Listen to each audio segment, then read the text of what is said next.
Hello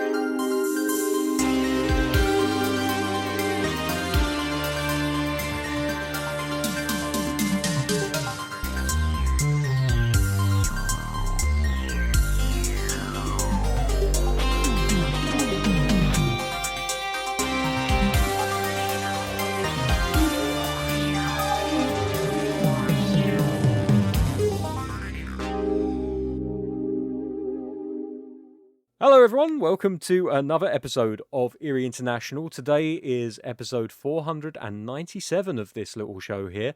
You'll notice that I am neither American nor David Hopkins, and for good reason. The technology is starting its revolt against us, and unfortunately David's microphone has decided that nobody wants to hear from him today. So while he's ordering a new microphone and recording his thoughts on today's topic, on his phone to send to us, it's up to myself and my good friend Andi from Germany. Hello, everyone. I'm still here. Dave's still here. And I think you're way too honest, Dave. In the past, we used to make up weird stories why someone's not on the show. I know, I'm boring.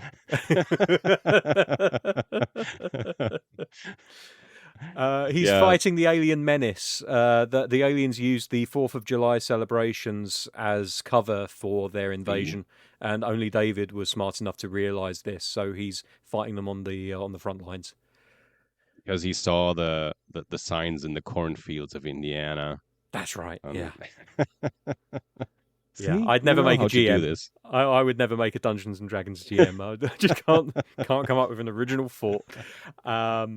But yeah, so it's me and Andi this week. We're going to be talking about the Cartoon Network and Netflix. I think Netflix are partly responsible for it. Feature film I Am Frankelda from last year, which is apparently, and I didn't realize this until I started doing my research, it's a prequel to a pre-existing Cartoon Network web series from 2021. So we'll talk a little bit more about that later. If you want to get in contact with us on the show, you can email us at Andi, is it eerieinternational@gmail.com? That's exactly right. Thank fuck for that. I didn't muck it up. So yeah, you can email us there. We are on Instagram as well. Andi, you're going to have to tell people what our Instagram tag is because I cannot remember for the life of me. Eerie International. Oh, yeah. Well, you'd think that would be easy enough for me to remember. The problem is, in some places, we used to be Eerie INT because we used to be, because I think Twitter didn't allow as many characters or whatever the reason was. So we had Eerie INT on Twitter, but we're not on Twitter anymore. So Absolutely. It's just Eerie International on Instagram. So there you go. You can also contact us there. Speaking of the emails, actually, we did receive an email this week. Andi, would you like to let the listeners know who it's from and the contents therein? Yeah, absolutely. It's our friend Jake Dion. He needs our input on a certain question because the subject line of his email is, "Am I an edgelord?" So it seems like he needs psychological support from us. We'll find out. So let's hear what he has to say. Hello, my eerie friends. I really enjoyed the last few episodes on the Korean crime dramas. Thank you for that. Please don't be mad at me because I gave 3.5 stars to The Chaser. Maybe I was just tired when I watched it. Haha. Well, he says that because I said on the Chaser episode that some of my Letterboxd mutuals only gave it 3.5 stars. And I, because I loved the movie so much, I thought 3.5 stars, that's not enough. He continues. Do you do things like on your phone or draw or read, etc. when watching movies? It sucks to check our phones while watching a movie, but let's be honest, we all do it. Do you have a remedy against it, Dave? Do you do things while watching movies, and do you have a remedy against checking your phone? It depends in which setting I'm in. If I'm in the cinema, then absolutely not.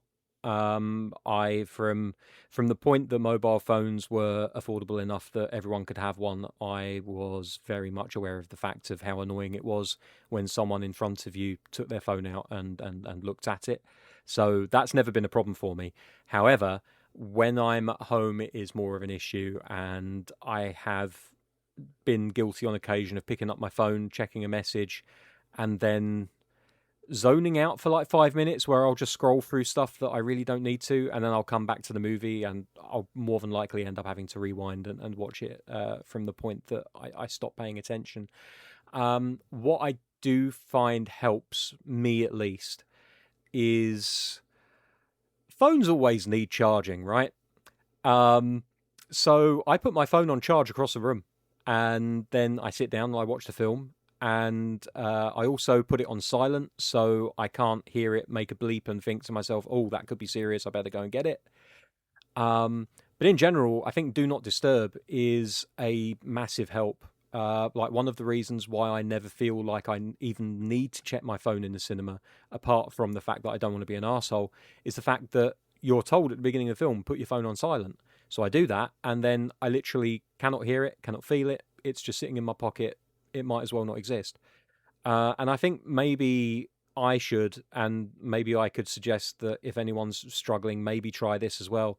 Just put your phone on silent and put it somewhere where you can't see it, where you can't reach it too easily.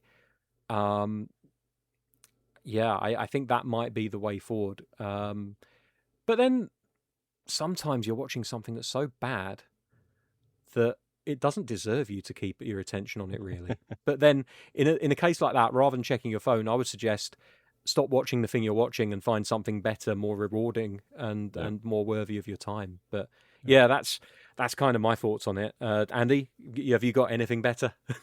No, I'm more or less in the same camp. I'm assuming Jake is specifically talking about watching movies at home Yeah, because I'm assuming he doesn't draw or read while he's at the cinema. yeah, But I'm at the cinema. I'm the same. So I when I'm at the cinema, I put my phone in flight mode and put it in my backpack. It's not even on me. mm, My phone at home is always silent. I don't have vibration on. It's sitting face down somewhere on a desk or on the couch. So I'm not that I get messages all the time, but even if I did, I wouldn't see them, and I don't hear them. So if you're calling me, I will call you back because I mm, don't hear you calling me.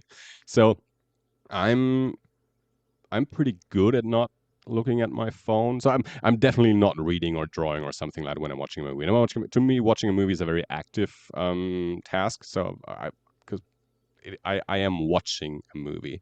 I always have a hard time when people tell me they have watched something, and then I learn, well, they actually, I don't know, had it on in the did background. some work for university, and they listened to a show. So Yeah, you didn't actually watch the show. You knew what was going on because you listened to the dialogue, and you hear people. And when it sounds like something important is happening, I can look up, but other than that, I'm working. And to me, that's not really watching the thing. So if I take the time to watch something, and I can't half-assedly watch something that it's just not my thing. So I am watching something. I'm not drawing, reading, or anything. And my phone, as I said, silent, face down somewhere, and I'm not really checking my phone when I'm watching something. If I need to take a look at the clock, maybe, then I will maybe pick it up. Um, and if I would really have to do something important, I would pause the movie. And if I see that I have a missed call that I need to answer or whatever, then I would pause the movie and do that. But I don't like second screening.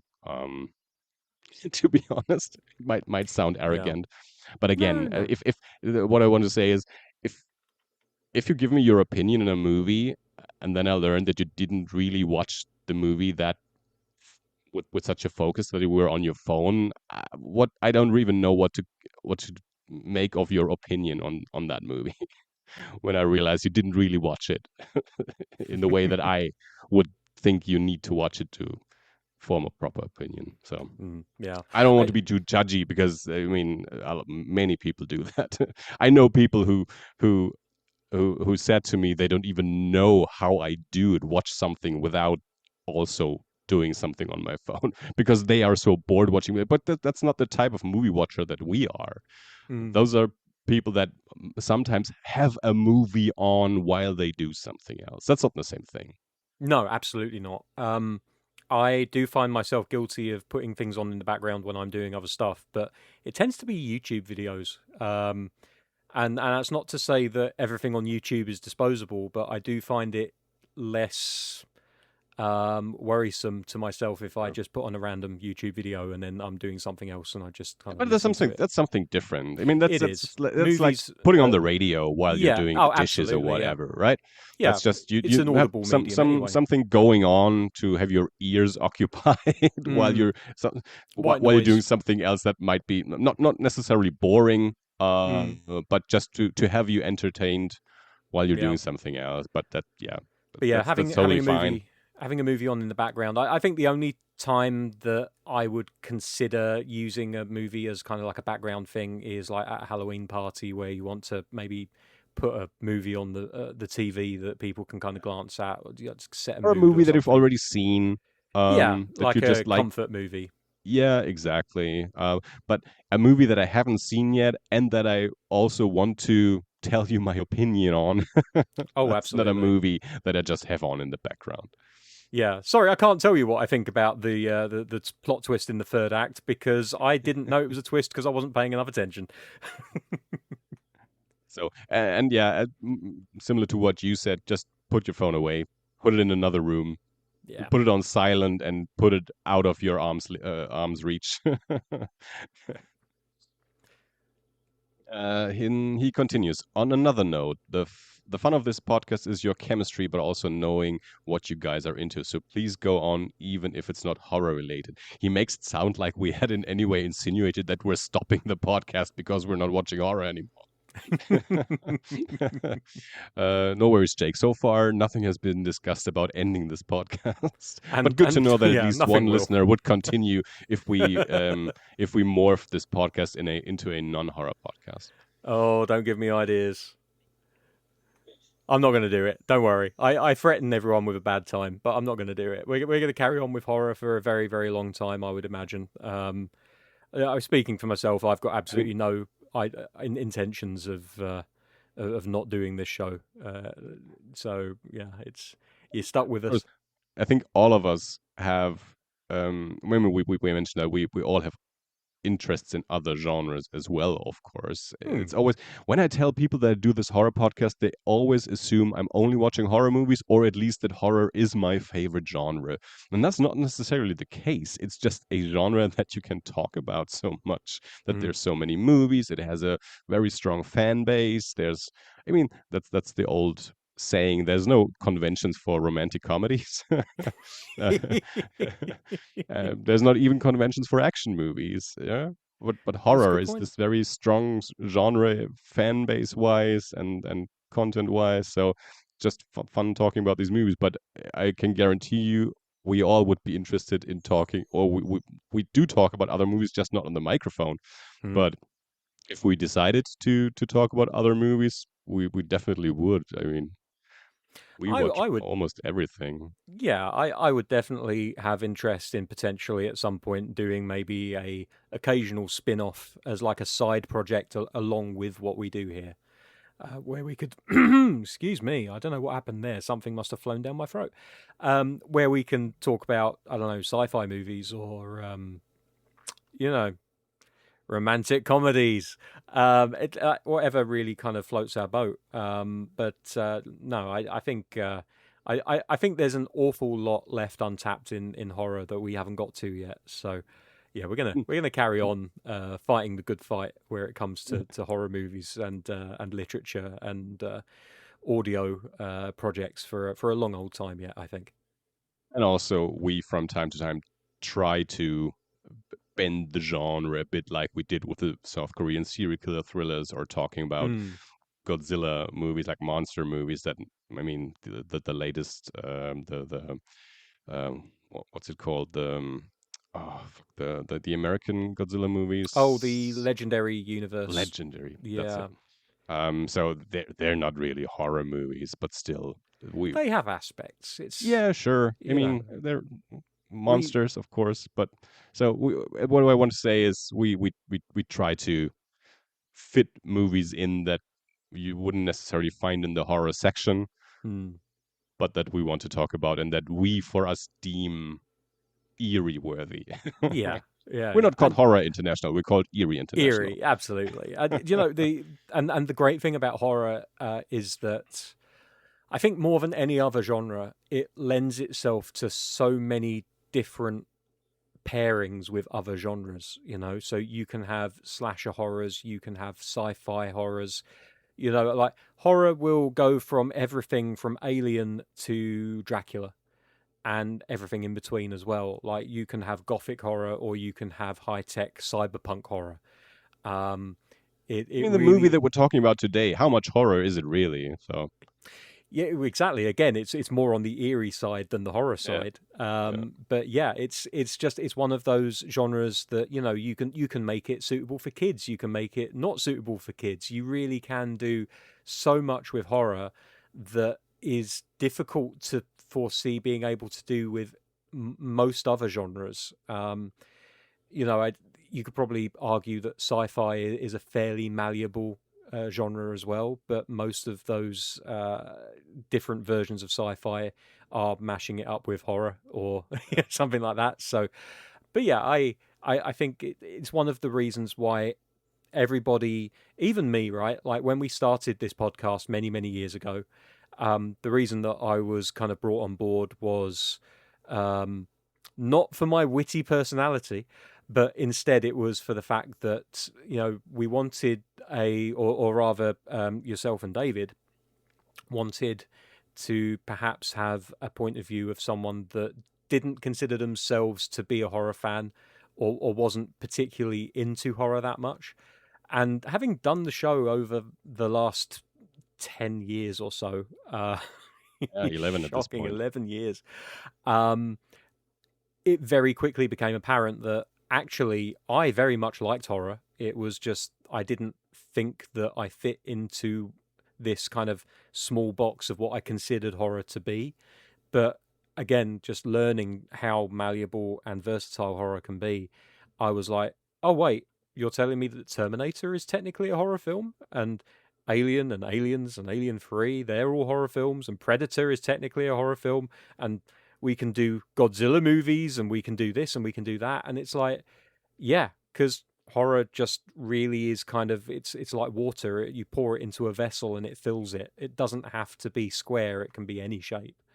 Um, but yeah, so Years horror, ago, we even did a series on non-horror movies, so could we happen did. again. One of which survives the great fan off culling of whenever what the year was. Um, Annoyingly for you and David, the only film of that short free film series that we did is the one that I picked, Love, Honor and Obey. The other two did not make it, unfortunately. So maybe one day we'll re-record those for the sake of having a complete set. But yeah, I'm always looking. I might as well throw it out there. Anyone, please, listening, because we may have some new listeners who, or I should say, returning listeners, because why would a new listener have old episodes? But if anyone out there is listening and happens to have old episodes of Eerie International from the first 170 odd episodes, please do let us know, because as far as we're aware, they are lost to time. They are lost media, as I heard someone talking about something the other day. We would love to get hold of them and put them back up on our feed. So yeah, I'll just throw that out there. I do believe Jake had more to speak on though. Let's get back to his email. Yeah. So he knows the question of the subject line. Yes. Sorry, sorry, I've been sick all week, so I still have a bit of a cough. So back to his email. And finally, I've been hearing the term edgelord a lot recently. I'd like to know your opinion on art that wants to go over the edge. And he gives examples: Absolute Batman, Spawn, The Crow, Gaspar Noé. Where's the line? Personally, I love all kinds of horror. I'm drawn to the intense family drama of Hereditary, and I also love those gross Cannibal Corpse album artwork. They're great. I'm also a great fan of Garth Ennis's Crossed, and that's often been labeled as shock value, but I absolutely love it. And I find it almost beautiful at moments. I also think David Lynch is great at tackling horror, nightmare themes. I think horror has an immense range, and that you can find something interesting in all of its aspects. Just a thought, wonder how you guys feel about it. Have a good one, guys. Jake. Thank you, Jake. So, now I am the one out of the three of us that's not from an English-speaking country. Of course, I am aware of the term edgelord, not a term that I come across in Germany a lot. So I'm relying here on mostly American media and discourse, I guess. It seems to me like the the term can be probably viewed from two aspects, one from the creator aspect and one from the consumer aspect. So you can create edgelord art and you can be an edgelord consuming that art. And then I guess it's also dependent just on personal interpretation. Where is the line? And that was one of the questions that Jake posed in his email. I think that transgressive um, stories, transgressive media is important in a way, and that boundaries get pushed. I think, of course, there's always a line when it comes to, for one, illegal, but also illegal is dependent on your country where you live. So illegal is something different in for every country. Uh, but I think we can all agree on things when it comes to like real violence and abuse, Mm. especially of course children, but just in general. So if there's like snuff movies in any sort or any way, so there's definitely a line, which of course you can also can already debate when it comes to paintings or drawings when there's no real people being abused, and so where when it comes to drawn child pornography, Mm. that there is again how is it handled in your country and where do you draw the line? There's no human being abused, but it is an image of an act that in real life is of course abusive and should be condemned. um I'm not giving an answer on that question, but I think it's more or less personal preference. To me, when I hear the term edgelord, I feel like it's about an attitude. I think Jake probably consumes transgressive media, not necessarily to just be a crass dude. You know, that Yeah. that to me is what the term edgelord conveys in a way. To be that guy that just watches the crudest stuff, that has a Serbian film on a loop at home just because he wants to be cool and crass and to be that guy, that annoying guy. um, that seems very edgelordy to me. Mm. I think you can. I haven't seen a Serbian film. I'm not interested in watching a Serbian film, but I think you can watch a Serbian film without being an edgelord. Of course, you can probably discuss the guy who made that movie. Do I view him as an edgelord because he made such a movie? I can't be the judge of that. So as far as I've gotten to know Jake from our interaction with him, I don't think he's an edgelord. He doesn't seem to me like he's one, Mm. just because he enjoys transgressive media. So I don't know. What's your thoughts on the term edgelord, Dave? Mm. Um, I've always considered the term to refer to people that commit actions rather than being based on, like, what they enjoy watching, right? So watching, to use your example, because I was actually going to bring up a Serbian film myself as well. um Watching a Serbian film in and of itself does not make you an edgelord. Going around telling everybody you watched it and it's the sickest thing you've ever seen and it's also your favorite ever movie, like, that might put you in that category, because Yeah. it's the performative nature of trying to shock people. um Right. my original take, before I heard you speaking on it and doing a fantastic job as well, was that my definition of an edgelord, having not looked it up in a dictionary, and I'm not even sure if it's a dictionary term, is somebody that does something to get a reaction, but not for artistic reasons. Mhm. They literally do it to shock people, not because there is a reason for wanting to garner that reaction.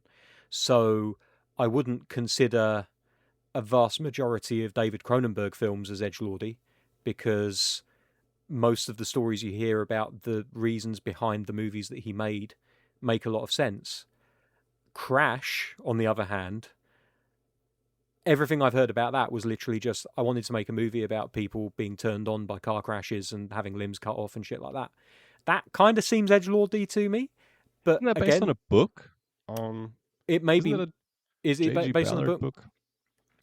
That shows how Um, little I've interacted with that particular piece of media, because I remember when it came out and I just heard all of this stuff about, and the British press, notoriously very prudish about stuff.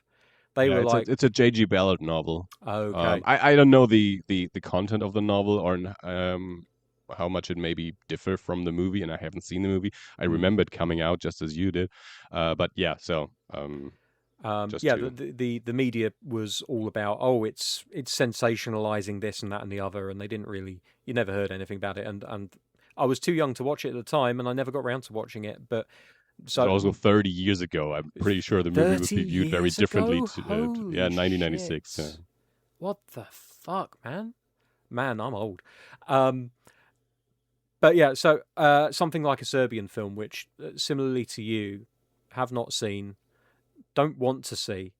But I've read the Wikipedia article on it to make sure that I was in the right kind of like position, because I a friend told me about it and I was like, that sounds awful. I do not have any interest in seeing this film. But then I read the Wikipedia article because I wanted to make sure that what they told me was actually what was the content of the film, and they weren't sensationalizing it or anything like that. I don't consider them an edgelord for telling me about it. But from everything I know about a Serbian film, I absolutely consider the maker of that movie to be an edgelord, because from my recollection of everything that I read, there didn't seem to be any point to it other than, look, here's a bunch of horrible shit, and I'm going to show it to you on film. Um, but despite my probably ill-researched examples, I come back to the point that in my mind, an edgelord is somebody that does something just for the sake of shocking people to get that reaction, not because they want to educate people on things or open people up to things that are going on in the world or using it as a metaphor for something. Um, there's an awful lot of filmmakers out there that have made some really shocking movies.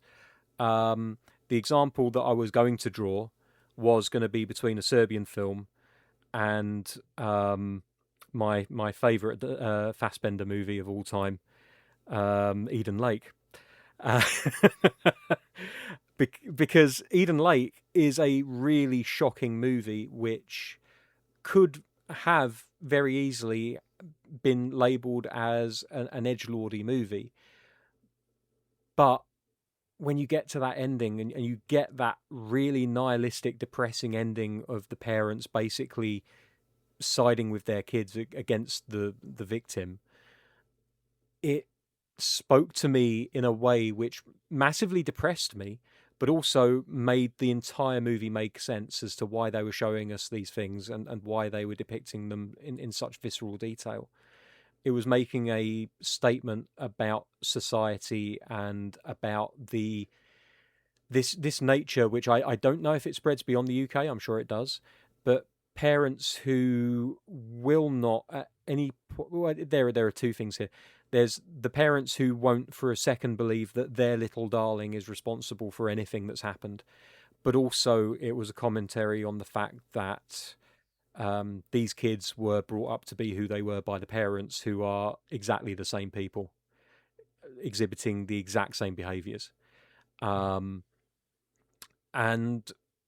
for all of the shock and all of the horrific stuff that goes on in that movie, I would never turn around and say, well, that was just someone being an edgelord, because it had a purpose. Um, and that's where I draw the line on that. I think if you're just doing it for the sake of shocking people, prepare to be called an edgelord. If you're making art, and yes, it pushes the boundaries and it's going to shock people, but you're doing it because you want to push home a point, then okay, you're fine. Don't worry about it. People can say what they want about it. At the end of the day, the art will speak for itself. Um, Yeah. but the consumer side of it never occurred to me. And again, I think if you're consuming it only to shock the people around you, again, it becomes a performative thing. So Yeah. yeah, I think it's a level of performative behavior, which is Mhm. literally there just to disgust people or to shock them. Um, as far as where you draw the line on things, I'm very much in agreement with what you said about the whole thing. We don't need to go over it again, but it's always, to me, come down to a notion of consent, but informed consent. So if someone wants to make a movie where, I mean, for example, there are movies that have been made where people have had actual sex on screen. I'm not talking about porn. I'm talking about actual Hollywood movies where the stars are having real sex. They're not simulating anything. They're having real sex. But that comes from a place where both of them consented to doing that. Um, that I've got no problem with that whatsoever, because you're both going into it as consenting adults, knowing what you're going to do, and you do it.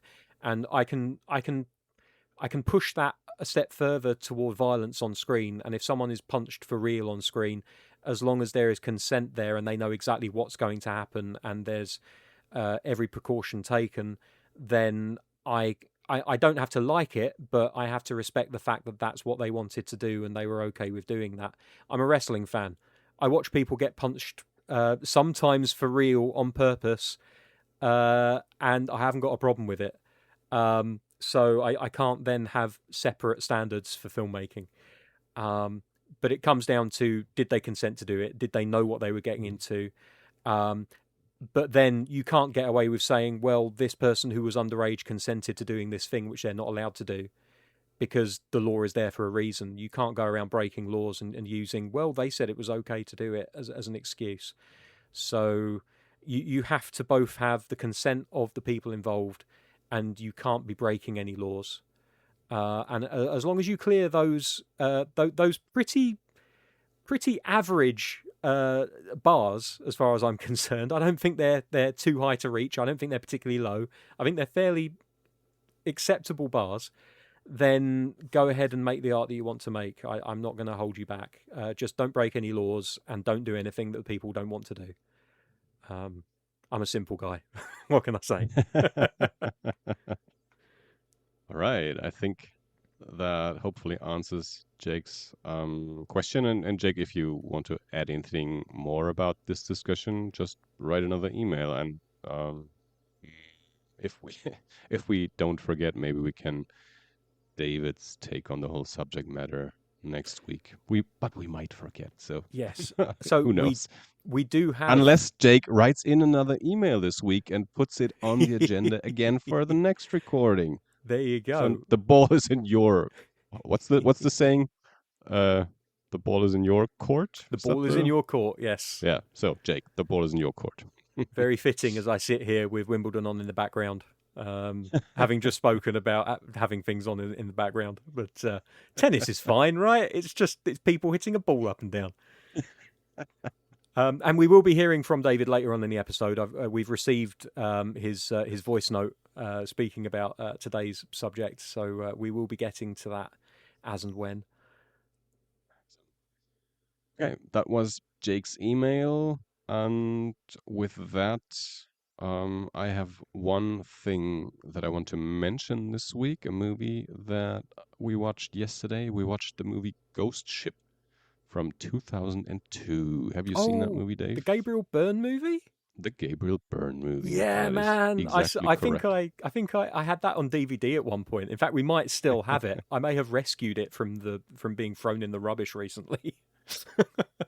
It's a movie that I had never seen. I was aware of it, but I hadn't seen it. Bianca had seen it, and it came to German Netflix recently. And yesterday we just we were looking for a quote unquote dumb horror movie just to have on, more or less. Which we would also watch it, but nothing that we needed to be too focused on. So something light. And I suggested Ghost Ship because I hadn't seen it, and it's only hour and a half. And it's one of those early 2000s horror movies. You know the type. Yeah. S- Most of them weren't that great, especially these well bigger productions in the sense that it had names that you knew, although it wasn't necessarily A-listers. This movie was directed by Steve Beck. The only other notable movie he directed was the remake of 13 Ghosts. Another one of those movies, right? Ah, a specialist. Okay. It's very interesting. The guy didn't make a lot. I think it's only those two features and a short or something like that. Yeah. And worked on a few movies in the special effects department and big movies. Indiana Jones: The Last Crusade, Abyss, and Hunt for Red October. But Mm, that's also more or less the only credits for his visual effects work. And then, as I said, only two features directing. Ghost Ship was his last one. 13 Ghosts in 2001 and Ghost Ship in 2002. I don't know if the guy died or if he just stopped working or if his work is not listed on IMDb. I do not know. Anyway, Ghost Ship. A crew is recruited to investigate a big ship, a cruise ship that was spotted somewhere on the ocean, and it turns out to be a literal ghost ship, a ship of ghosts. You see in the beginning the an accident that happens on that ship kills everyone, and ever since that event, the cruise ship was as a ghost ship for decades, just cruising the seas. And which it's basically a haunted house movie on a yeah. ship. These people investigate this big ship, and they encounter weird shit. Um, the You already mentioned Gabriel Byrne, who's one of the leads in the movie. I think to me, what immediately places this movie in a certain in a certain time period is two of the other stars, Juliana Margulies and Ron Eldard, who I both know from Emergency Room. Mm, So if you and I was certain I tried I was certain if I go to both to their individual IMDb pages, probably ER is the first thing that is listed on their IMDb page. And that is the case for Juliana Margulies because she had been in many, many episodes. Ron Eldard was only in under 20 episodes. I had forgotten that he was in was the dad in Super 8. So Super 8 is the first thing that is listed on his IMDb. So he has more movies listed. But I the first thing that I saw him in was ER back in the 90s. So that's and it's the first US movie for Carl Urban, so a very young Carl Urban is in the movie as damn, is well. he in it? Yeah, Wow. he's one of the crew, yeah. I literally I looked behind me and it's on the shelf behind me. Um, Nice. I thought it might be there, but I had a look. I wish I had my phone on me. I could take a photo for you. But you know what it looks like.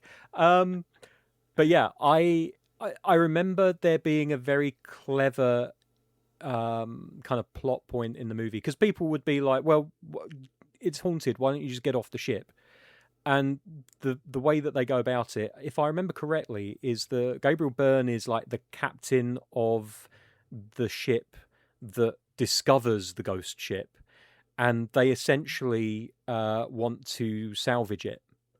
And the rules are that you have to be able to either tow it or pilot it into harbour in order to claim it as salvage because it was in international waters and abandoned. I think those are the maritime laws. Is that I might be misremembering this. Your silence is making me nervous, Andy. Uh, Um, I, I'm, for one, I didn't necessarily want to interrupt you, oh, okay. and I don't remember anything about them needing to get it to a port to claim it, but at some point you would need to get it to a port to do anything with ship.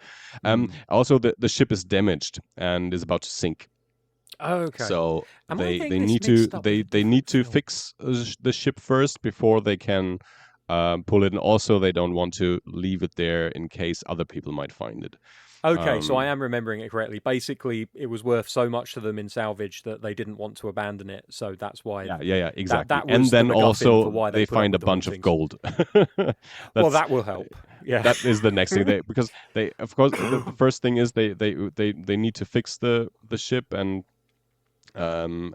try to pull it to a harbor, Mm. and then at some point they discover this a lot of gold on the ship, and then they decide, okay, we'll just take the gold. It's easier to just take the Yeah, gold, wouldn't that make put it sense? on our small boat and get away and leave the ship. And at that point, so much weird shit had happened that they didn't want to stay on the ship anyway. Mm. So yeah, that's the story more or less.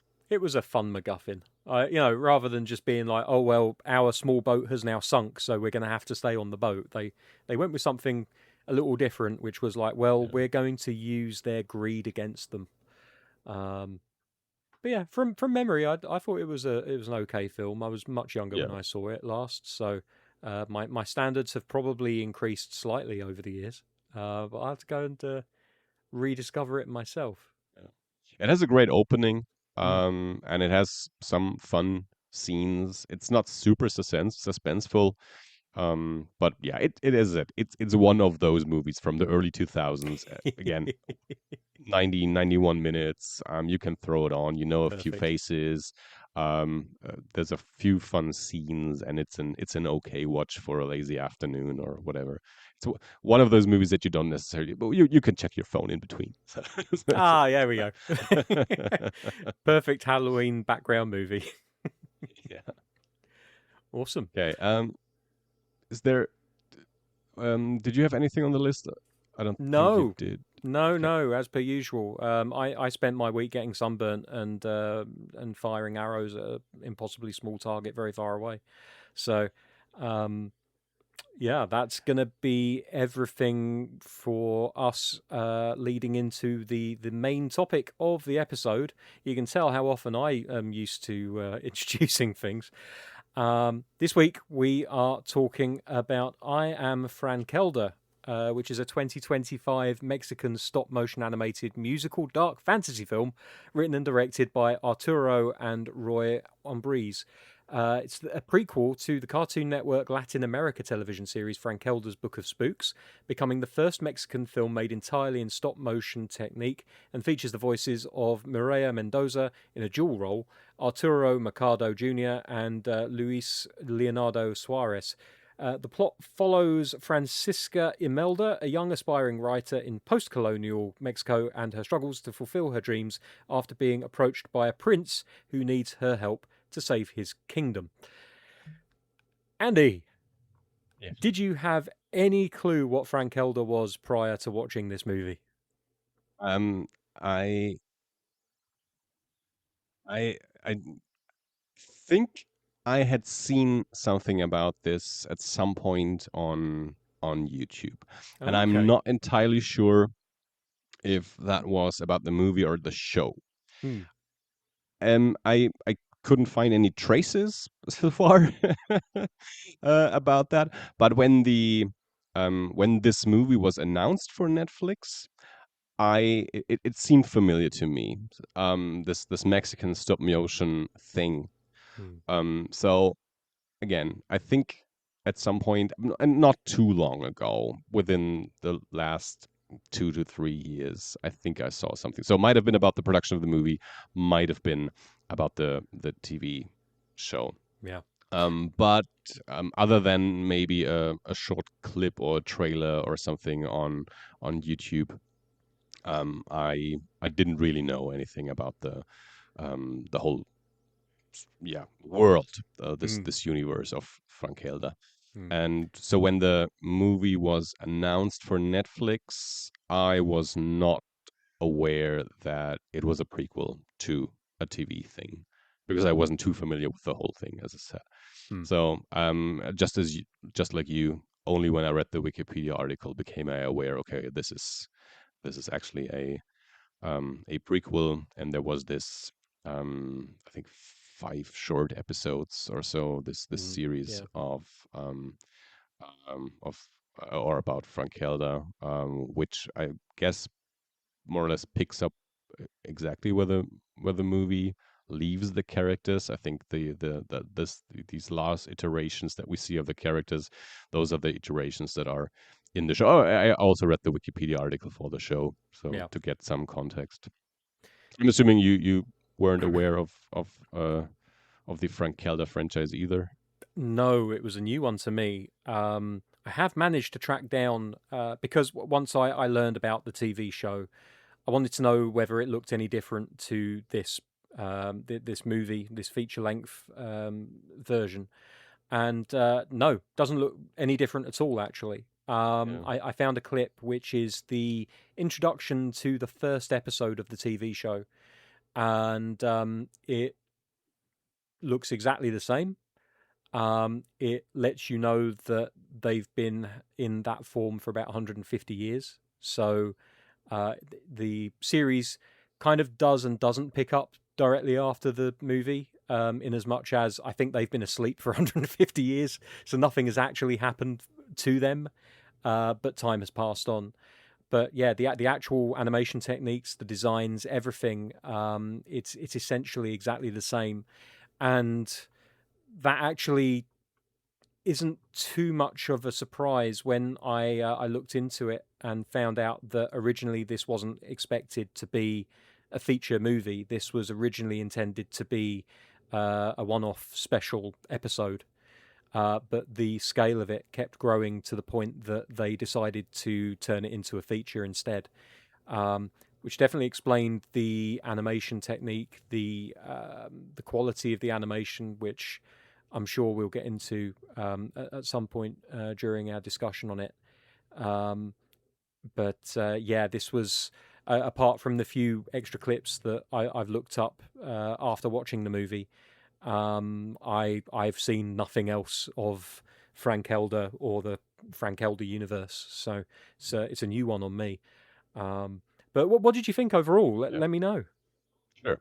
So, another thing that I wasn't aware of, or at least I don't know if it was in the trailer or not, but when I watched the movie, I didn't know that there would be songs in the movie. Same, yeah. Um, yeah, okay. So overall, I I'm sad to say I wasn't that excited watching the movie as I hoped I would be. I think it has great designs. I like the stop motion, of course. Mm, I like the mm, little less or not as refined version of stop motion that this movie is presenting, especially compared to something that Leica is doing currently. yeah, If you look at the latest Leica project, Leica being one of the big stop motion studios, Kubo was one of their movies, and um, Box their Trolls I think was box another. trolls, Yeah, and currently they're heavy on promoting their next movie, Wildwoods. yeah, I think so. Um, Wildwood. I think it's based on a book series, I believe. Mm, And they're pushing the art or the craft of stop motion so far, especially with technology, yeah. that it becomes almost indistinguishable from 3D animation, Mm. which to my eye is on the edge of becoming too smooth. And I I like stop motion because I like seeing these puppets move, and I mm, like the the well this older feeling of stop motion where I can still sense the hands moving the puppets without seeing their hands. And Yeah. what I see with Leica currently, I'm waiting till the movie is out, and once I see it, I'll see how I feel about it. But from the trailer and everything that I've seen today, or so far, I mean, it could be too smooth for my taste. Not necessarily what I want out of a stop motion movie. So that's an aspect that I really do enjoy with Frankelda, and also as I said the just the imagination in the designs of the characters and the creatures and the worlds. I really like that, but it also comes with problems that I have. So I I came to the realization that I want what I miss in the movie is clarity, and clarity in two aspects: visual clarity and story clarity. Now, Yeah. I admit, as I already said earlier, I was sick all week, and so I may have not been at the top of my mental capacity when I watched the movie yesterday. So I don't quite know. But it felt to me that I was a little lost in the story, that I wasn't quite able to follow the mythology and some of the plot points, and therefore wasn't as invested in the story. Um, and when it comes to the visual clarity, these characters and the worlds are super detailed, which, when the camera is further away from the characters, makes it hard to make out any facial features. Um, and then while watching the movie, I I often thought about a movie like A Nightmare Before Christmas, where the Mm. characters are very, like in many animated movies, the faces are very clear. It's simple shapes, big eyes, and things like that, and you see the expressions, big expressions, and you see, for example, this king character and all these tiny details and these many edges in the face, and then when the camera is a little bit further away, it's just a brown shape. And oftentimes it's a brown shape in front of a brown background. And that happened in my opinion, with many characters too often in this movie, that I had gray characters in front of a gray background. So there was not a big enough contrast between the characters and their surroundings that they would really pop out to me as a viewer. Sometimes I didn't even know where to focus my eyes on the screen, because it just seemed everything looked more or less the same. The trees, the buildings, the characters. There wasn't enough, as I said, visual clarity for me. So those were my two gripes with the movie, and the reason why I wasn't, yeah, following the movie as, or why I was following the movie, but why I wasn't immersed into the movie and into the story as much as I wanted to be. Although I think I like the characters more in their versions as they end up at the end. So this blue version of Frankelda, Yep. and the book character, maybe those are characters that stand out more.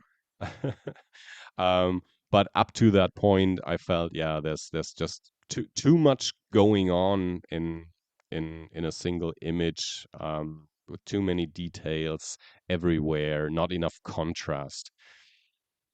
Yeah. Mm. What's your opinion? You've absolutely hit the nail on the head for me.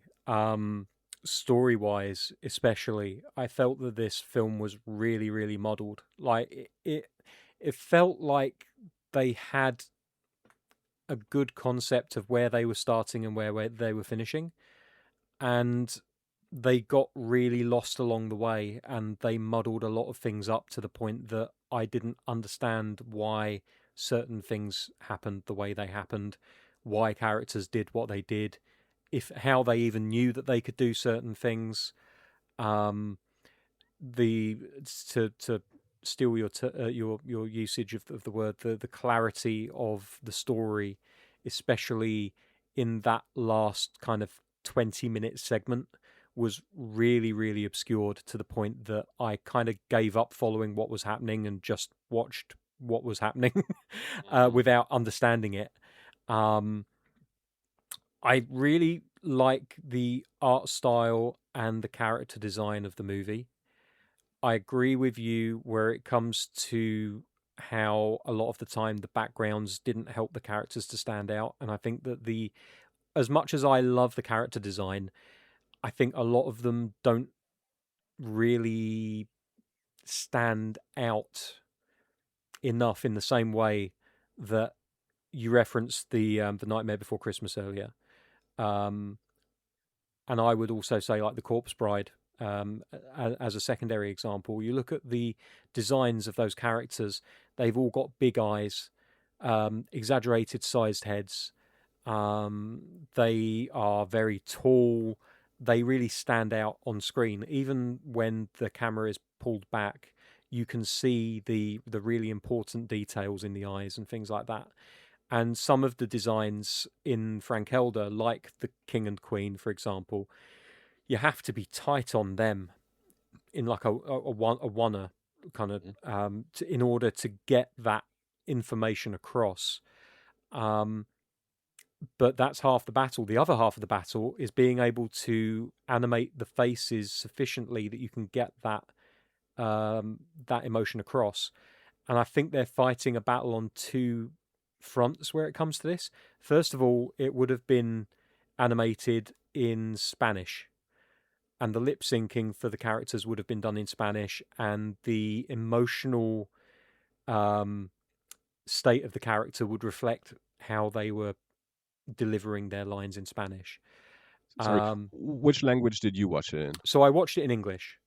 Okay, yeah, me too. I started watching it in Spanish with German subtitles, but then I quickly realized that I didn't take in visual information enough. It didn't have a German dub. I would have watched the German dub if it had one. But so I decided watching it in Spanish with German subtitles, and then after a few minutes, maybe 8 minutes, I thought, let's see if they have an English dub, because I'm reading too much and I'm not seeing. And again, there's so much information in the image with all the details. So while I'm reading subtitles, You're missing things. So much, and then I switched to the English dub. Yeah. A lot of the time when I'm watching something that was made in another language, and most of the time that would be anime, I'll probably watch it English dub first, and as long as the English dub is decent, then I'll just carry on watching it that way, because then I'm able to devote more of my time to watching what's happening on screen. I have gone on record before as saying I do not mind subtitles one bit. In some cases, I actually enjoy a show a lot more watching it with subtitles than I do with a dub. But in this instance, being as I'm based in the UK, it automatically defaulted it to English language, and I was like, that's fine. I'll keep watching it like this. So, but yeah, so the battle that I was referring to was the fact that as you and me would be aware, Andy, you especially speaking German and English, languages have a weird way of moving certain structures round one way or the other. So instead of saying I'm going to the bar for a drink, you would say I'm having a drink going to the bar. You know, like I'm really simplifying things there, but sure. But that can affect how the emotions come across because they're delivered at slightly different times. The other problem that they have is I don't think that they have enough flexibility in the number of facial expressions that they have for those characters to give them a really nuanced performance in the same way. And I know this is very much like comparing apples to oranges or a third grader to a university graduate. But if you look at Leica or even Aardman with Wallace and Gromit, you know, and we're talking about one character, one company has been doing Wallace and Gromit and other animated stuff for about as long as I've been alive, and the other company has pushed the boundaries of stop motion animation to a point where, like you said earlier, it's almost like watching a CG movie. And I actually had to Google earlier about a few weeks ago about Wildwoods when I first saw the trailer. And the question I asked was, is it CG? Because it looked that good to me that I was like, holy shit, like maybe Leica finally just decided to jump and I hated the Yeah. fact that I thought they might be doing that because I want them to do stop motion for the rest of their careers. It seems like Um, Travis Knight is just so passionate about yeah, stop motion. and I He love wants to that. push that technology forward, and he Absolutely. doesn't care about anything else. And No. they don't care about losing money because they're part of the Nike family. They have all the money in the world. Hey, that's a true artist right there. Doesn't care about the money, just cares about the art. I'm here for Yeah. it. And we'll have a discussion, I'm sure, either off air or maybe in the future at some point about um, stop motion and are Leica taking it too far, or is there room for both? I think that there's nothing wrong with stop motion animation looking rough around the edges and being a little bit stop motiony, for want of a better expression. Um, but yeah, it's really unfair of me to compare this film to the stuff that's coming out of Aardman and Leica, but I can't help it because they're both made using the same medium. I mean, And we have to consider that, as the Wikipedia states, this is the first stop motion animated feature from Mexico ever. which is exactly why So, I'm putting these caveats in yeah. place of saying it's like comparing a third grader to a graduate. It's very unfair, but these comparisons are going to be made because they are both made using the same basic technique. Um, I think they did a decent job, considering the limitations and also the experience issues that they must have. And I would be interested to see if they continue to be able to make movies in stop motion, where they end up in a decade's time when they've got that not inherited, but that learned experience where they're able to do certain things better. Because there were certain times in this movie where I could see where the joins were. Literally, Mm. I could see where the joins were, where they had animated several different characters on top of a rock when the seven leaders came together. And you could see the rock was kind of split into three pieces and they weren't quite joining up. They were kind of like, it was like in the 1970s when you see a title and it kind of jumps up and down on the screen a little bit. Yeah. It's like that effect. Um, Mm. but I'm not going to criticize them for the fact that, oh, this doesn't look like a Leica animation, because that would be completely pointless. Like again, apples and oranges. I mean, Um, that's just to I don't know, from my perspective, and this is just personal preference, of mm, course. mm, Me liking a more a rougher stop motion more than a super smooth stop motion, and seeing remnants like that. For example, when it's more the Harryhausen-esque. Yeah. yeah, of course, and I mean that's where I come from, the old Willis O'Brien, King Kong, and Mm, then of course the Tim Burton movies, the Henry Selick movies. I mean that's the stop motion that came out during my movie going life. Of course, Harryhausen, Willis O'Brien were way before, of course. mm, But I also, when I look at comics or animation, for example, I like a rougher, sketchier line. I was so excited when I watched Cartoon Saloon's Wolf Walkers, and um, they kept construction lines in the animation. Who Nobody does that. yeah. And to me, so these artifacts of a production process that don't have to be there, that necessarily you would, or usually you would say they must not be there, and they kept them in. And I am super excited about things like that. Mm, Um, but you could argue it's not good animation. But of course, cartoons alone can do they can do it differently. They decided to do it that way. yeah. So a rougher animation in the case of Frankelda is not so much my problem for me. So it's not really in the animation; it's more in the design. These overcomplicated designs, these too detailed designs. And when you look at the where Frankelda ends up, I mean, Frankelda being a younger character, she has this rounder face and these bigger eyes, and a more clear design, and I think that works better. But especially Yeah. these nightmare creatures. I mean, the monsters, the big spider works well, Hmm. but again, especially with this royal family, and especially the king and the queen, and some of the monsters, there's just it's just so hard to make out anything in these designs, in these faces, in these characters, Yeah. especially when put in front of backgrounds that just look the same, also Mm, super mm. detailed and in the same color scheme. No, absolutely. But I think the lack of options for different face shapes, where it comes to Frank Elder's design, especially actually, at the end of the movie, they did the old Studio Leica Jackie Chan thing, where they stick a bunch of clips of the making of the movie in there, Yeah. and they show a section where they have, and this is something that a lot of animation studios, including Leica, do, where they had like parts of the face that can be removed and then replaced with different mouth shapes.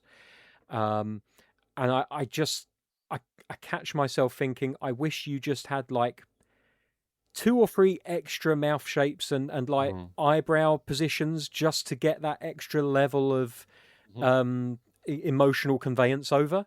Yeah, okay. Because it felt a little bit stiff, and that's nothing to do with the animation style. You know how many frames per second they were using, because Yeah. again, like you say, um, and as I've already said, I'm not going to criticize them for not being to the level of Aardman or Leica, because they're at a very different stage in their journey, and there's room for both, absolutely. Um, but I would have just liked a little bit more time and effort spent on making sure that the characters could get their emotions across in Mhm. what was a very emotionally charged story. Whether or not I understand the entirety of the plot is another matter, but I get the emotions that are there. Um, Yeah. and that kind of contributed also to some of the voice acting being feeling a little bit over the top at times. Like the reactions of the voice actors didn't match the reactions on the faces of the puppets. Um, And and that's that of course something that we can't really hold against the original movie when we both watched a dub. So no, we that we is can't true. judge Yes, we can't yeah, of judge the course. original performances. That is something that I felt with the songs. I didn't like the songs at all, and I They didn't came like out the of left singing. field. Yeah, I did not like the voices, and I did not listen to the songs in their original language. Maybe they were better in Spanish, and maybe the original singers were I have better. heard that sentiment.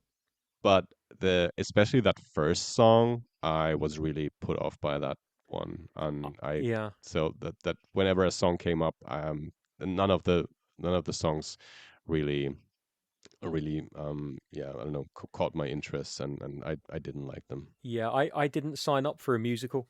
Uh, I like musicals. yeah, I mean, I don't mind again, Nightmare musicals, Before but Christmas, Corpse Bride, for those are this, musicals as well. But I love those songs. I yeah, have the soundtrack on CD for the Nightmare Before Christmas. mm, So, but this here, movie just didn't seem like it was. It never felt like it was a musical, and so when the songs came in, it felt kind of incongruous to the uh, rest of the film. And I have heard the sentiment from a few people searching through stuff in the lead up to the episode, saying that the Spanish versions, or the original language versions of those songs, are better. And they can't help but be, because if you're keeping the same song but you're trying to translate the lyrics from what was a custom made song in one language, you can't always get a one-to-one translation from Spanish to English and then from Spanish also into other languages as well. I mean, So but that I mean, I wouldn't say it has to be better in the original because every Disney movie is translated into every language. But of course, they make it a priority to make it work and to make it good, to have good translations and good singing voices. hmm, Now, Frank Helder definitely does not have the money that Disney has. I saw The Corpse Bride and Nightmare Before Christmas in German, and those songs worked. Of course, the if you compare the lyrics, there's differences, but that is the task to make it work in a different language, to write the song and the lyrics in the way that they can be sung in the new language just the same way as it was in the original, and that it did still transports the content of the lyrics, not necessarily every word of the original lyrics, but the story that is being told in the original lyrics needs to be conveyed in the new language as well. And you have to have decent singers, not decent singers, good singers, hmm. singing these songs in the translated language. And yeah, here with Frank Kelder, it just didn't feel to me like these were very good singers. And Um, the songs themselves didn't really catch me either. yeah. I I know that a majority of the songs that were originally sung in Spanish were sung by the cast members, and that they did actually sing the English translations as well. It might be a case of the song works better in its native language than it does in when it's translated into English. I don't know, but as I said, it's certainly a sentiment that I've heard in one or two places that the original Spanish language songs are preferred over the English language ones. I would have to go back and listen to them all in Spanish Mm, to see yeah. whether they hit differently on an I emotional mean, level. there was one Spanish song in the end credits that Yeah. didn't sound too bad. That hmm sounded all right. I think that was to me the best sounding song in the So movie, probably. it could literally just be a case of lost in Yeah, translation. possible. It would probably be, generally speaking, unfair to judge the quality of the songs based on the translated versions, but I do stand by what I've said and what you've said about the fact that this film doesn't really feel like it should have musical interludes in it. It just, I for whatever reason, it just didn't have that tone where I was like, oh wait, the song's going to start any second. Um, yeah, that just didn't really work for me. Um, but yeah, it's a film that I like the look of a lot. Like the transition from Frankelda the human to Frankelda the ghost, and then from ghost to Frankenghost. I really enjoy that design of Mhm. Frankelda with the white shock of hair and the Tim Burton esque striped socks and the Victorian dress and everything. I think that's a really strong look, and um, it was something that she definitely feels the closest almost, and it feels like every time I compare this movie to another movie, it feels like it lessens this movie, but um, it felt very Corpse Bridey. And not just because she's got blue skin at that point, but Yeah. she's got like the big eyes, and she's like this central character that we're kind of like rooting for, and the camera loves her. Like the camera is always on her where possible, and more often than not in a slightly closer perspective. Um, Going back to You the also have character. these two worlds, this Mm, visitor from another world into the world of the other character. So that yeah, there's definitely similarities. that's true. I wanted to go back to the production itself and the behind the scenes things that they show us at the end, because I'm a sucker for when films show you how that sausage is made. And Yeah. like, generally speaking, having watched a few of these, how they're made.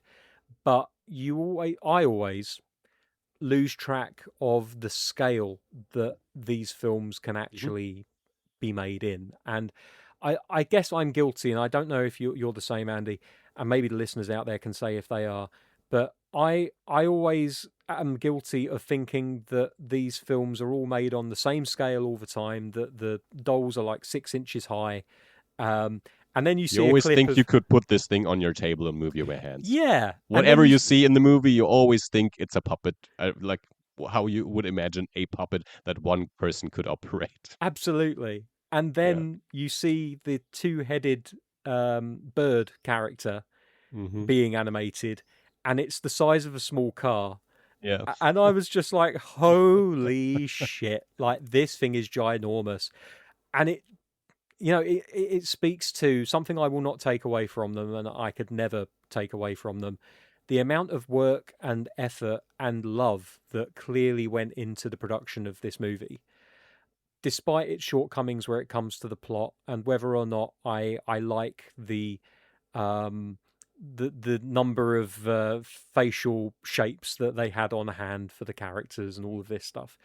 Like they clearly love making this movie, even though I think a lot of the assets look identical to the ones that they had on the TV shows. So again, this was originally meant to be a special. It wasn't meant to be a movie. So to an extent, I think that can actually be kind of not that they need it, but a bit of a get out of jail free card where it comes to complaints that people might have about the overall quality of the production, because it's meant to be a TV show, or it's meant to be a special. It's not meant to be on the same level as these massive stop motion. I'm getting my words really mixed up here. Stop motion. These massive stop motion movies from the likes of Aardman and Leica and all of the others. It's meant to be on a smaller scale, and the fact that they've managed to make a feature film that actually reaches the scales that it reaches is really impressive. And also in the credits, they had a section for babies of the production, like babies that were born during production of the movie. Mm-hmm. And I love the way that they animated the names so they hopped around a little bit. Like everybody's names were very boring, just going from bottom screen to top screen, black and white. And then babies of the production come up and they're bouncing from side to side. And it's like, man, you put a lot of thought into every aspect of this production, didn't you? It's just a shame it gets let down where it comes to, as you say, the details on the characters. They put so much effort into the character designs that when you're looking at them up close, as you've said, you get all of that detail, but you lose so much of it. For like the king, queen, and prince alone, the detail in the head of the sculpt, you lose a lot of the detail in the mouth area. Like you can see their eyes because they've got these bright yellow eyes ringed in like red, but those are the only things really that stand out from their expressions at all. The rest of it is just, well, there's a bunch of feathers. My favorite part of the design for them was when we got 10 years later and they were fading away and the king was half cloud. Like half of his face, he was like the Phantom of the Opera. He had like this wispy kind of cotton effect on the left side of his face, and one of his legs was gone. And I thought that was really, really cool. But again, you had to be quite close in on the characters to be able to see all that detail. And maybe a design which was slightly more simple up close, but really stands out from afar would be the way to go. Ultimately, what I'm saying is Studio Ghibli have always had this right, and everyone should design their characters like that. Just make them really simple. Other animation studios do that as well. It's not that's only true, Ghibli. but it's always something. That's basic animation education, is shapes and how you differentiate for characters by giving them different shapes. You have a round character, you have a square character, and you have a triangle character, so that you can differentiate them just from seeing their shapes on screen. It's always something that just, particularly Ghibli, like every time a new film comes out and I go and watch it, and maybe I've not watched one for a little while, the first 5 minutes I'm sitting there and I'm just like, God, these characters are so simple. And then the magic takes you away and you don't care anymore. And it's, for whatever reason, it's always been a Ghibli thing for me, and my mind always goes to that example. But you're right, like you need characters that stand out, that look different from each other. Like it doesn't matter what series you're talking about, whether it's like Popeye or Mickey Mouse and his friends, they all stand out because they have different body shapes and color palettes and sizes, but they are very simple. Like look at Mickey Mouse, he's basically 3 circles. Like there's a lot more to him than that, but it's 2 circles for the ears, 1 for the head. There you go, Mickey Mouse. Everyone recognizes him in silhouette. That the Disney Corporation built themselves around that. Look at The Simpsons. I mean, they do it the same way. You would look at any silhouette of any character of The Simpsons, and you know which character it is. Yeah, exactly. Like Marge. Good God, I could tell Marge a mile away. But no, you're absolutely right. But it's a little bit busy. Like maybe they tried to do too much in a way. But the spider, the spider dude, my God, I love that design. Like the hairs on the legs, the eyes, the kind of the paint effect that I've only picked up on this recently when I've watched people painting minis for D&D and Warcraft and things like that, where they use paint effects to really kind of simulate the effect of a light source shining on the character. And if you look at that spider's head, the way that there are like maybe 8 different shades of green that are used on that face just to highlight certain areas and to put other areas into relief. It's really well designed and a really creepy looking character, like part lizard, part spider, all creep. You know he's a bad guy the moment you meet him. You don't even have to hear him say anything, and he still does. But yeah, like the character designs in isolation, I love them. Yeah, that's In true. practicality, on screen, they don't really hold up. They don't really work, which is a real shame. I think the prince, when he's when he's younger, like the 8-year old version of him, Mhm. or however old he was in the beginning of the movie, um, that's a much better design for him because again, everything is more simplified and like the eyes are bigger, the face is clearer, there's less going on, there's less busyness. I think And then he had to grow up. that's the I don't know what it's called in English. I'm sure there's a term for that, but in Germany we have this expression where it's basically the and if you want to make something cute, you make it look like a baby, and so Yeah. these children versions of these characters, they have these bigger eyes, Hmm. rounder shapes, less detail, and they are more legible on the screen. And Mm. that's how Pixar characters look. They have these round shapes, big eyes, and we've talked about that, and that makes it legible on the screen. They makes Mm. their emotions legible, but the more detail you get into these faces, it becomes less legible, especially when it's not a close up, and you can't have only close ups in this movie. Mm. And that is why the Minions are the greatest cinematic achievement of all time. I'm only partially joking. They are actually the most successful thing that Illumination have ever done. So there you go. Um, I am struggling heartily to think of anything else to say about the film. Have you got anything, Andy? Yeah, two things that I want Yep. to mention. One negative, one positive. I want to end on a positive thing. Mm. And the negative thing is something that we already kind of talked about with not not conveying the emotions enough. I just didn't buy the romance in the Yeah. movie, which is probably just because of all the problems that we already talked about, the clarity in story, and then also the emotions not being conveyed enough because of um the facial features not being as expressive enough Mm. and things like that. The positive thing that I want to mention is I loved how they incorporated other forms of animations in some scenes when they had like Yes. hand drawn animation, like actual paper. It seemed like that looked very nice, and they did it a few times, maybe 2 or 3 times in the movie for special effects, where they use these other animation forms incorporated into the stop motion. That I absolutely liked. Mm. I thought that was a great idea and it worked well for these special effects, and I enjoyed those moments. So a thumbs up for that. Yeah, you've reminded me of something that I wanted to mention now, and it's riffing off of that, and it's the fact that I think there might be a moment of super marionation in this movie, where it shows her writing something down on the page in green ink, and all you can see is the page and the pen.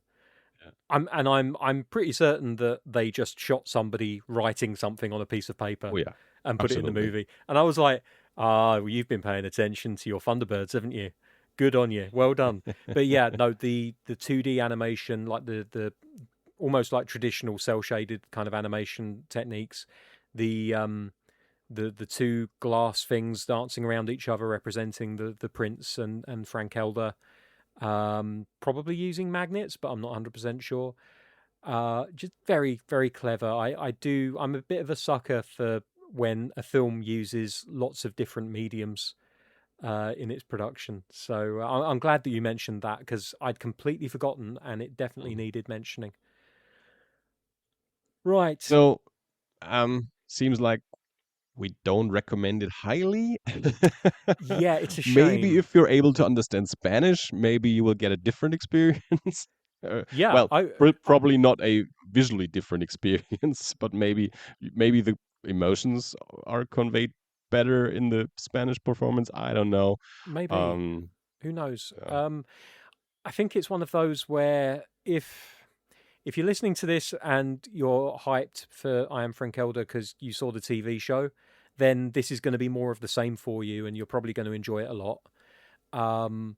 If you're new to this franchise like we were, then I think it's going to be a 50-50. I wouldn't say avoid at all costs, but I would say this is probably something that if you're looking for something that is Corpse Bride adjacent, then maybe this could scratch that itch for you, but you'd probably be better off just watching Corpse Bride. I guess it's one of those movies you don't necessarily have to finish it when you realize at some point that you're Yeah. not really into it. Yeah, It doesn't really first get 10 minutes. there's nothing big happening in the second half of the movie that makes it worth going with it. So if you realize at whatever point that is for you, might be after 5 minutes, might be after 20 or 30 minutes, whenever you realize you're not into the movie, you don't have to finish it. Yeah, absolutely. Right then. Andy, do you have a double feature pick for this movie? I mean, you've sold my double feature pick so many times now. Well, sell it to us one more time. Tim Burton's Corpse Bride, a movie that I absolutely love. I think the songs are great, the story, the character designs, everything. I love the movie, and for all the reasons that we already mentioned, that we compared it in some way to I Am Frankelda, the two worlds, the visiting of the other world, the main character being somewhat of a similar design, at least at some point in I Am Frankelda. She looks a little bit similar to the bride in Corpse Bride. Of course, it's another stop motion movie. I also thought about maybe finding another movie that is not stop motion to pair with I Am Frankelda, but I wasn't able to come up with one. So, Corpse Bride. That's my little feature pick. Dave, do you have a different one? I do indeed, Okay, and nice. I'm actually just looking up something really quickly because I'm just wondering whether or not. No, that's not it. So never mind. I'll stick with my original pick. I'm going to go with Monsters Inc. Originally, the plan was that I was going to go for either The Corpse Bride or The Nightmare Before Christmas, whichever one you didn't pick. But then I thought to myself, no, there's something about monsters from another dimension scaring children and drawing power from it that really links these two together. So I'm going to go for Monsters Inc. Speed thinking. Nice. I like it. Wonderful. I guess that brings us to the conclusion of this episode. I think so, yeah. Sorry to anyone listening who was really hyped for Frankelda, but we didn't hate it. It just it's got its flaws. If you listeners, if you've watched it, let us know your thoughts. Send us an email like Jake did, Yes, please. eerieinternational@gmail.com. We're happy to read your thoughts and have our other listeners know your thoughts, unless you write in your email that we don't have that we shouldn't read it on air. Yeah. And yeah, no plans for next week yet. No, we'll let people know on socials when we know what the plan is for next week. We are fast approaching our 500th episode. What we didn't do, Dave? Yes, we didn't leave room for David's recording in this God damn recording it. yet. So well, I guess think we're gonna just hear we from will him put now. it on the end. So listeners, we will just let you know David's thoughts now. We haven't listened to it ourselves yet. He sent it while we were already recording. So we will leave David with the last words in this episode, and then we'll see you all back next week. Bye bye. See you later.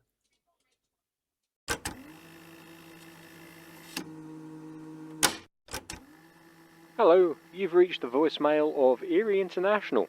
Unfortunately, none of us can take your call at the moment, so please leave your name and message after the beep, and we'll get right back to you. Keep it eerie. Man, I haven't done one of these in a while, so it feels weird to just be talking into a phone.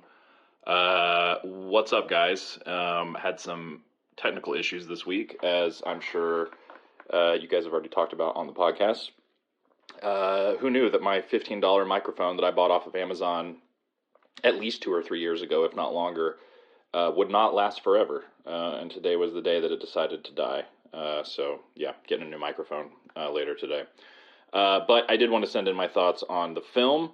I liked it. I enjoyed it. I'm sure you guys will get into a lot of this stuff more in depth because I would imagine there may have been some similar points of friction for you guys that there were for me.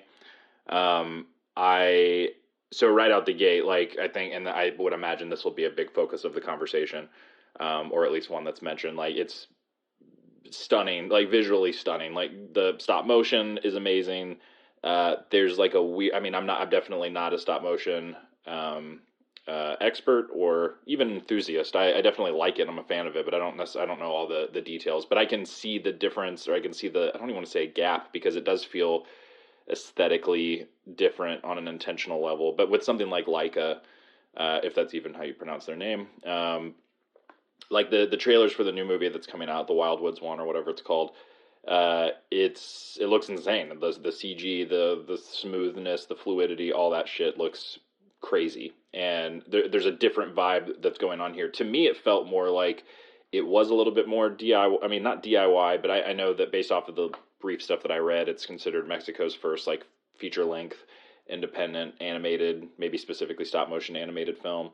So I think that there's a little bit more of a, again, punk and DIY might be the wrong words here, but a little bit more grungy of an aesthetic that they lean into that I thought really worked. So one of my favorite aspects of the animation, of the effects, everything else, were the moments where they would have like a character being electrocuted or coming through a portal and like sort of glitching. It reminded me of the glitching sort of effect that they do in the Miles Morales Spider-Man movies, the Spider-Verse movies. But in this case, they were using like tactile, analog, things that they're intercutting into it. So you might have like a more like a classic sort of like drawing of the character in like a electrocuted state or something like that like snaps in for a millisecond with everything else that's happening. Shit like that I thought was really cool. There were a few other moments like that in the like sprinkled throughout the movie. Sometimes it would be straight up like, oh, that's a pen, that's an ink pen being held by a human hand, and it's right. This is not stop motion anymore,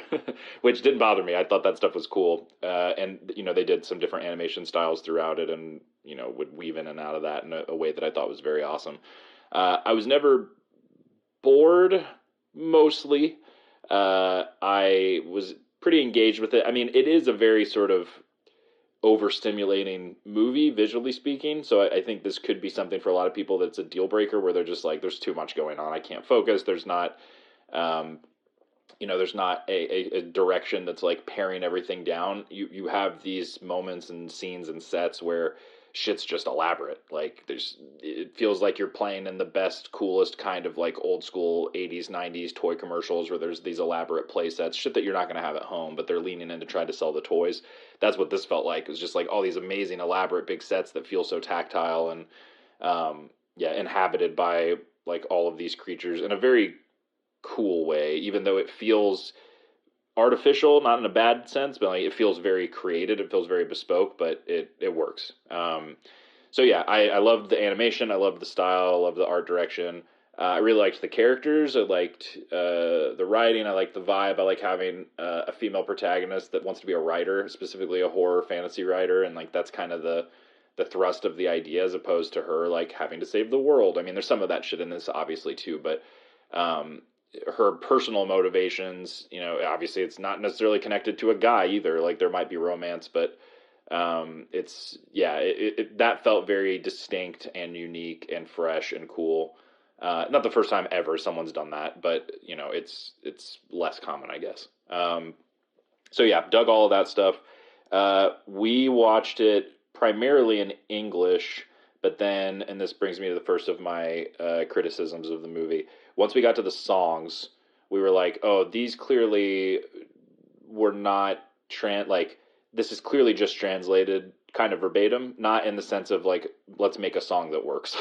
So the songs I didn't know it had songs in it. To be totally honest, when the first one hit, I was like, ugh. And I'm not even that guy. I love musicals. I'm so into musicals in general, both, the film versions and on the stage. Like we've talked about musicals a bunch in the past on the show.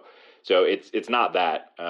It was more I just kind of I don't know, for whatever reason it didn't fit for me. Like, it didn't feel like a natural fit that this would have songs. Now, I don't know, and I'm sure you guys will talk about this some too.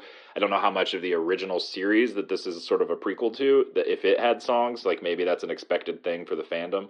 But for me, I was just kind of like, I don't really like. It doesn't feel like this kind of movie. It's not. I don't know. That didn't work for me. Kind of almost right away. We changed the audio track to Spanish. We were watching this, my friend Sean and I, with Daniel, to my 9-year-old son. So I was keeping it in English mostly for him. But it sounded better in Spanish when the songs were like, okay, this is clearly written to be in Spanish. But the songs are kind of trash. I mean, I don't. It sounds too mean, but to me, they were just. They're just kind of like, let's sing the stuff that we need to sing. Like, let's write the very sort of on the nose literal lyrics. Or if they're metaphorical, they're very fucking vague and obtuse. And then let's not really have any kind of structure to the songs. Like, some of them kind of do. The one toward the end where they're like the fucking crime syndicate of spooky monsters is like getting all hyped up to kill the owl man. I forget everybody's names now.